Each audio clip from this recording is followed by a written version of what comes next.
This morning, we're celebrating our park system and the person who's been at the helm for nearly a decade. Yeah, her name's Stephanie Crockatt, and she took over as executive director of the Olmsted Parks Conservancy in 2014. But now she's preparing for a new challenge in Florida. I had a chance to sit down with her and reflect on her time in Buffalo and the lessons she'll take with her. Well, when they brought me in for the interview, I was coming up from Georgia, and I remember flying in and looking at the water, and it was late April, and there were still icebergs in the water. And I thought, oh my gosh, what am I doing? But while the Western New York weather was a path of new discovery for Stephanie Crockatt, the work and legacy of Frederick Law Olmsted certainly was not. I've got a degree in landscape architecture, so you heard the name. I knew the guy. I knew the guy. I did not know, and I think this is something that probably is missing, is that this was the nation's first urban park system that he designed. A lot of times the textbooks and the school books, they talk about what he did at Central Park, but they really don't talk about the park systems. They talk about Yosemite, they talk about some of the campuses that he designed, but we don't really hear a whole lot about Buffalo, and I hope that that will change. Olmsted's vision was connectivity throughout the Joseph Ellicott Street design, linking neighborhoods through parks, parkways, and green space.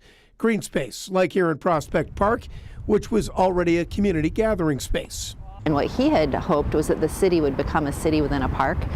So he was actually planning for green space to be the predominant connector from neighborhood to neighborhood, which is ingenious. And to this day, there are cities that wish they could have that. So 9 years ago, when Stephanie took the reins of the Olmsted Parks Conservancy, she knew what she was taking on. But that doesn't mean there weren't some surprises along the way. What I was surprised at is the 198, actually, and how that had cut through Delaware Park. Stephanie says she takes a lot of pride in accomplishments her team has achieved together, including overcoming funding deficits, developing a 5-year plan, and revising the mission and vision of the Conservancy to preserve the Olmsted philosophies of health, neighborhood connectivity, and welcoming spaces for all. We have really embraced our master plan in a way that's not trying to tackle it all at once. We've decided to try to eat this elephant one good bite at a time. From building the future to restoring the past, I asked Stephanie what she would like to see returned. These wooden covered benches are so ornate and so beautiful, and they're in all these historic photos.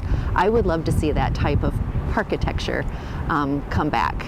And so as she moves on in her journey, she will take a little bit of Buffalo with her, along with a whole lot of Olmsted. What has Frederick Law Olmsted given to you? Oh, he has given me peace, and the fact that these landscapes that he created were a vision, but he had 150, 200 years ahead of his time. And these are treasures, and you can go into any one of his parks, and sometimes you don't even realize that you're in an urban environment. You still feel that you're outside in nature, and it's fabulous to think that everybody gets to experience it, and the parks are free. They're welcoming to everybody. It's just, he gives me peace in knowing that we all have nature here.